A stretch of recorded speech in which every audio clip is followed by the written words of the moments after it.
I'm back and I'm sadder because my poor Bengals just got killed today. I hate sports. Hate it. So let's not talk sports. Let's talk politics. We're going to go back to your supplement. We just finished with 14, confirmation bias, and I want to continue a little bit with to kind of help you understand the state of the media today, especially politically, and probably the two biggest names, at least up until this past year, were Jon Stewart from the left and Bill O'Reilly from the right. So um, they've made a career of really just kind of going back and forth on each other, and you can YouTube them and see um, their uh, them ripping on each other all the time. And Jon Stewart for the Daily Show, he and his staff basically would just watch all of the news outlets, and usually would end up picking on Fox for a bunch of things that they would say or do. Bill O'Reilly, meanwhile, he and his staff would watch the what they consider to be the left media and would rip on them. And it's been a very lucrative life for Stewart and Bill O'Reilly. What I'd like for you to do is to watch this clip with Jon Stewart. It's him talking about Sarah Palin, and this is actually back from 2011. If you don't know Sarah Palin, she was the vice president nominee with John McCain back in 2008, and Palin got a lot of flack for at least the perception that she was not very strong in the issues. So the people on the left made fun of her a lot for that, and so she um, anyway, she stops in New York. This is 2011. She goes to New York. She's on this big nationwide tour, promoting a book and promoting her values, what she believes in. And she meets up with a man in New York City that you might recognize, and Jon Stewart discusses it. So go ahead and watch that. Pause me, and then come back when that's over. All right. Then there's, by the way, if you can't get enough about Jon Stewart talking about pizza, and especially if you're from Chicago, which I think 83.6% of Miami students are, there's another clip. You don't have to watch it if you don't want to, but he goes off on New York style versus Chicago style pizza. The clip, actually, if you start, I think on here about the 3:40 mark, if you don't want to watch the first 3.5 minutes, you can just move right to the whole pizza war thing, which Stewart got a lot of flack from. A lot of folks from Chicago made some pretty funny responses for Jon Stewart. So anyway, you don't have to watch that clip if you don't have time or if you don't like Jon Stewart. Moving on, Bill O'Reilly was the biggest name in media. He was the number one personality on Fox News, and until recently, when he was he fired officially, or did he officially quit? I think he was officially fired for sexual harassment. He claims he didn't do anything, but that's neither here nor there. That's a whole other conversation. For now, I just want you to see what he was like, what Bill O'Reilly was like on Fox News, in case you've never watched him. This clip is called How the Internet is Deceiving You. What I want you to notice before you watch this clip is how different Bill O'Reilly is from Jon Stewart. So now that you've seen Jon Stewart and you see, remember, it's not just what you say, but how you say it. Remind yourself of the production of how Jon Stewart does his show, and then watch Bill O'Reilly's show and see if you notice some differences. So pause me and go ahead and watch Bill. Okay, so you notice the difference. You've got Jon Stewart ripping on the right. You've got Bill O'Reilly ripping on the left. Did you notice the differences between these two productions? I think it's pretty clear. Can you tell me which one young people are gravitating toward, Jon Stewart or Bill O'Reilly? Which one old people probably like more? And I think you can see why. If you noticed, everything Bill O'Reilly said in his monologue, the words were up on the screen beside him, which helps those folks who can't hear anymore know what he is saying. It was much more of a lecture, a serious, more sober look at the news, certainly than Jon Stewart. Uh, There's a link there about where young people go for news, which has some charts if you would like to scroll through that. Bill brings up a good point, by the way. Even if you don't like Bill O'Reilly, about the problems with internet, how are we able to check to see if something is true? How much can he doesn't like Vox.com, but how much trust can you put into a site that isn't one of the mainstream sites where journalists are held to extremely high ethical standards? So, when you go to ObamaSucks.com or youngdemocrats.com, how much can you really trust what you're getting out of that site? Okay. Anyway, this vitriol, this political back and forth, if you go to page 31 in your textbook, is one of the reasons why people distrust and dislike the media greatly, and it has damaged journalists. Um, I've talked a little bit earlier about the difference between a journalist and a commentator. That people look at Jon Stewart and John Oliver as journalists. They will never call themselves that. They'll call themselves commentators on the news. What has happened is we've moved to this point where people call everybody associated with media the media. It's all lumped into this big giant bowl. Which is a problem because it's a too easy way to denigrate all of journalism. It's like having a couple bad teachers in a school district, and then people just start saying the educators or education, and that's a lot of folks, a lot of different entities that you are denigrating over the problems of one or two or several individuals or media organizations. So what I'd like for you to do is to read an editorial that somebody from the Washington Post wrote uh, titled, "Dear Readers, Please Stop Calling Us the Media," and then come back to me after you read that. There's a hard copy of this because sometimes the Washington Post blocks you out, so I've included that hard copy on Canvas. Just go to Files and look for a document titled "Stop Calling Us the Media." Okay, pause me, read that one.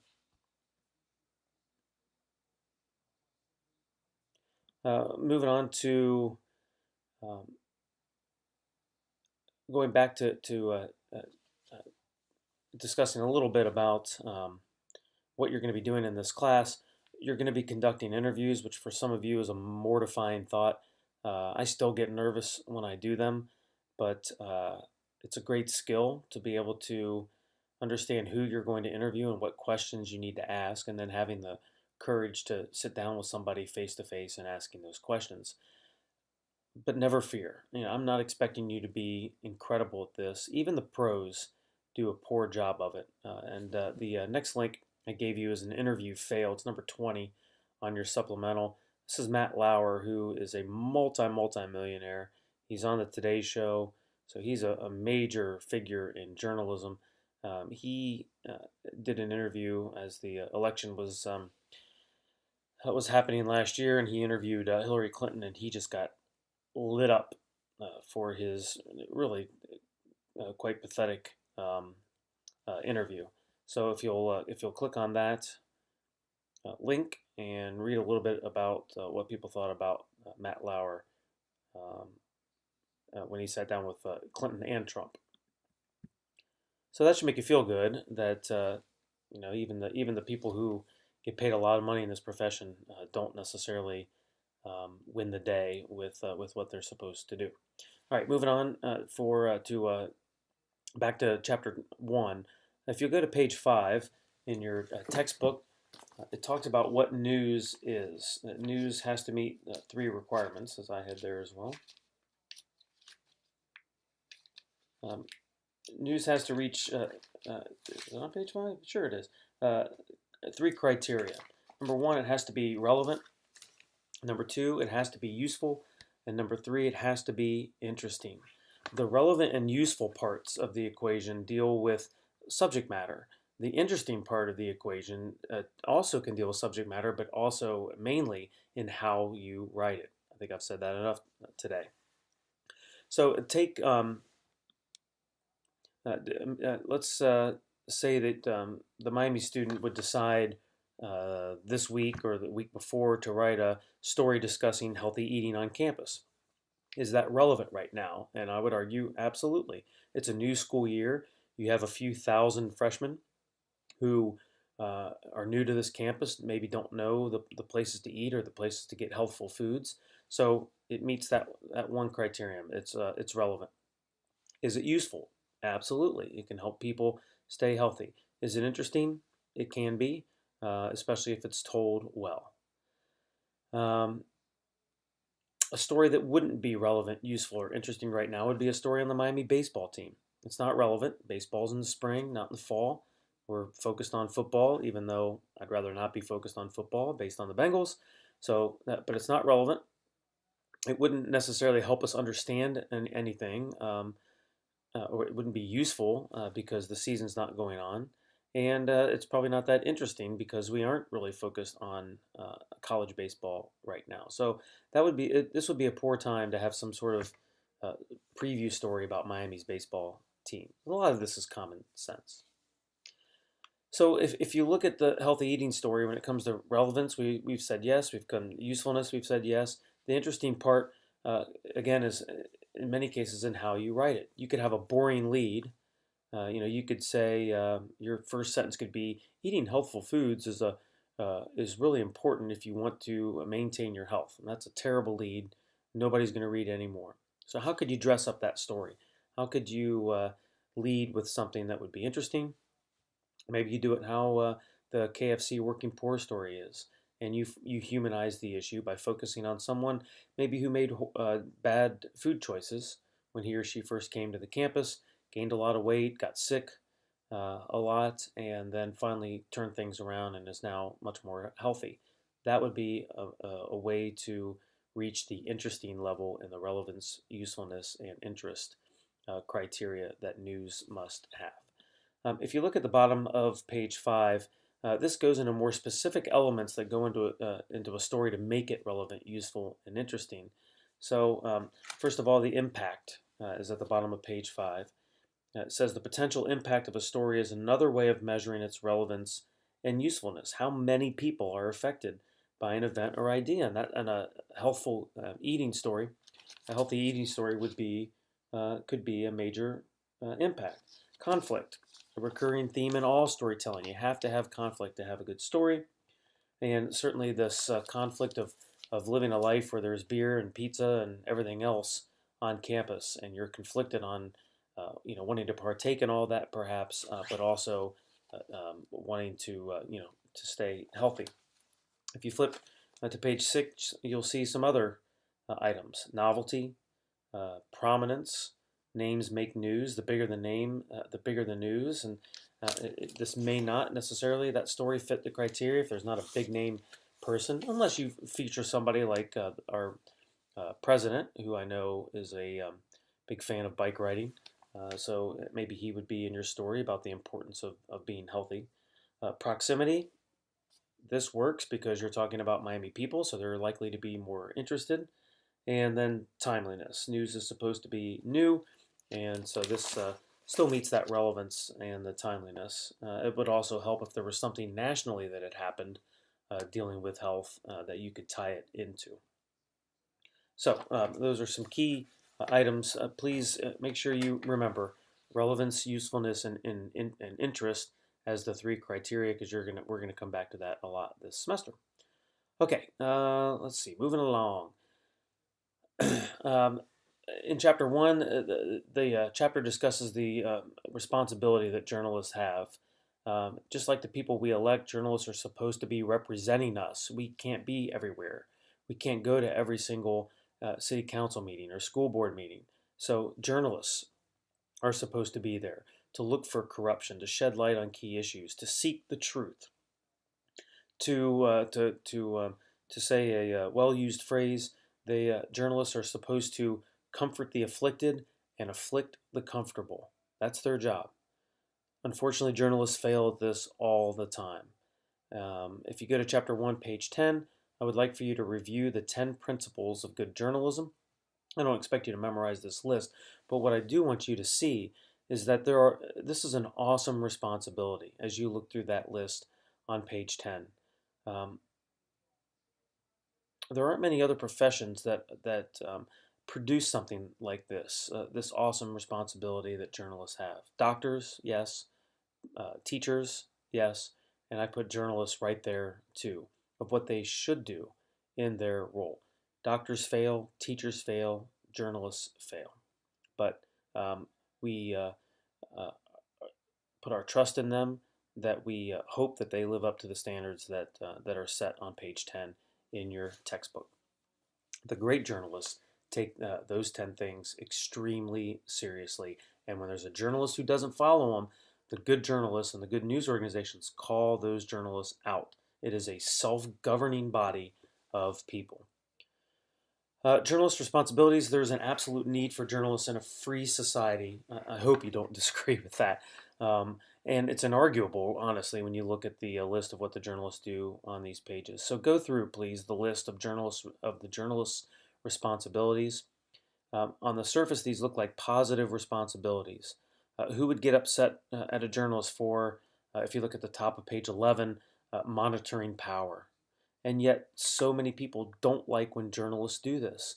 When journalists are monitoring what Donald Trump is doing, there are people who will say that journalists are being biased against Trump, even when they're simply reporting the truth. Um, and when Obama was president, people on the left also didn't like journalists very much when they reported on things that Obama did that didn't agree with their ideology. I gave a couple examples for you on your supplemental. If you go to number 21, that Miami was searching for a new president before Dr. Crawford took over, and the university, which is a public university, refused to give the names of the candidates for this office of president. Why not?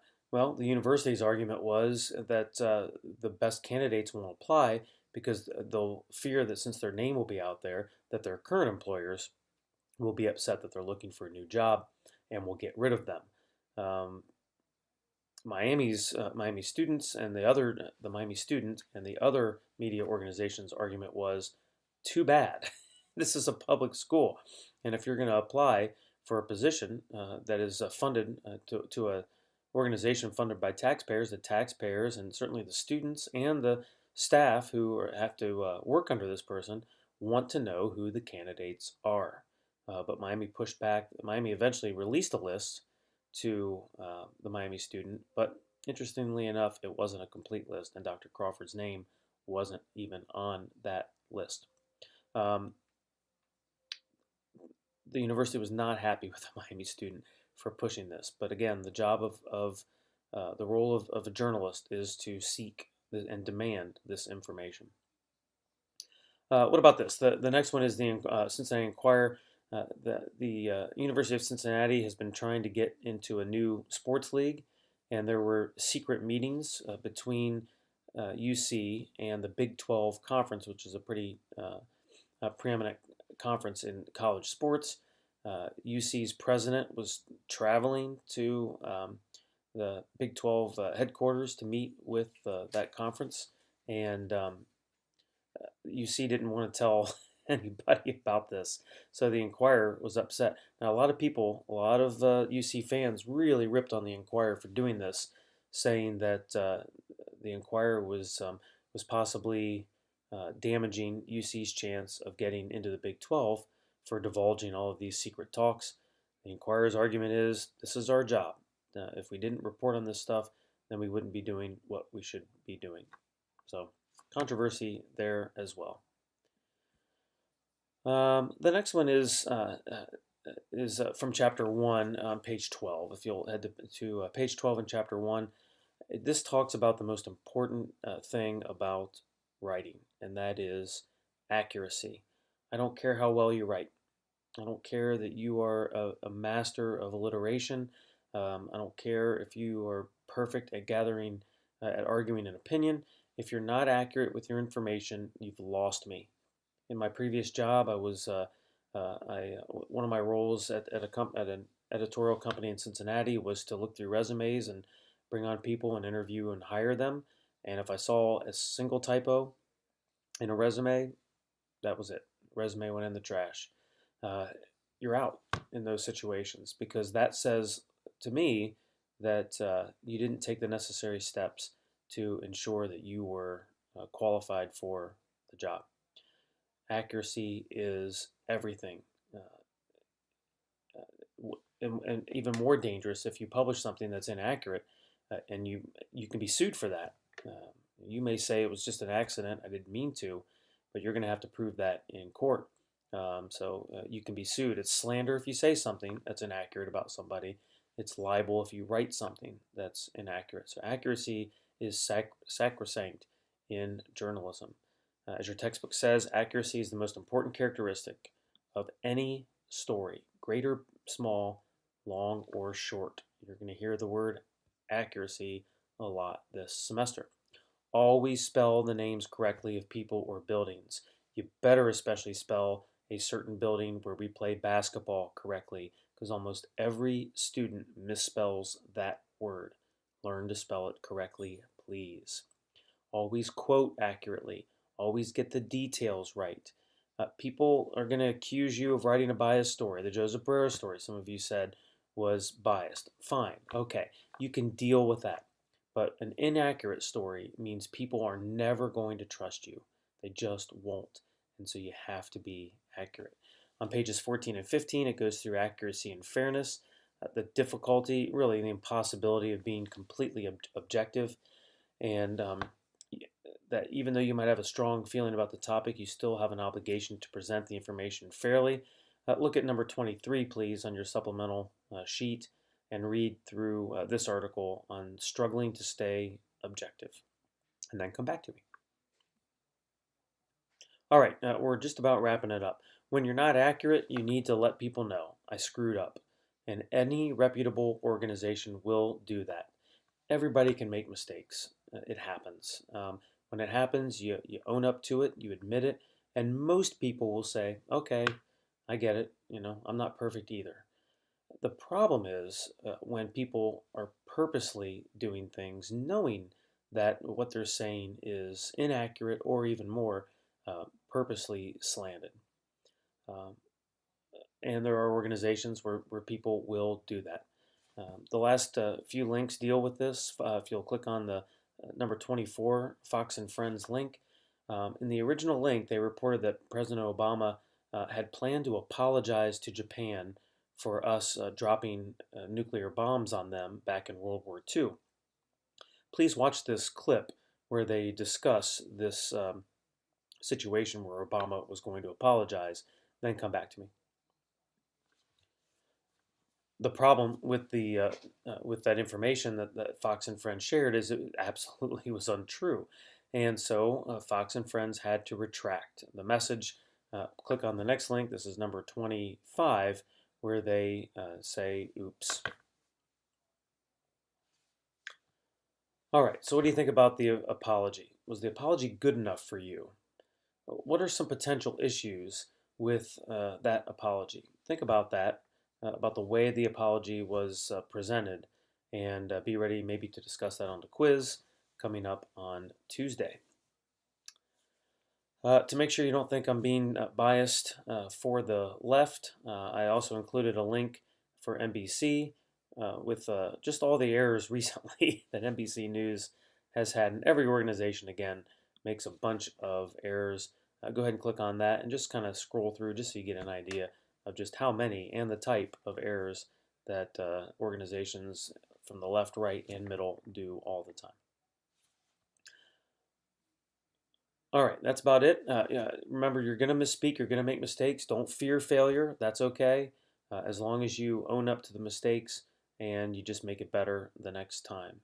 Sometimes mistakes can be pretty funny, so I thought I would end this video series with a little bit of levity, a little bit of high, hilarious stuff. Got to leave them laughing, Freddie. So what I did was I found some accuracy fails, some moments where some ads or other things have happened in the media that are pretty gosh darn funny. So you can scroll through those errors and, you know, Share them with your friends at parties. You'll be a big hit. Okay, that's it for the videos. Again, quiz on Tuesday on Chapter 3, plus all the stuff that's in this video and the one before it. So please make sure that you do go through all of the links, watch the videos, and read the stories that I gave you. All right, thanks for hanging in there. Bye.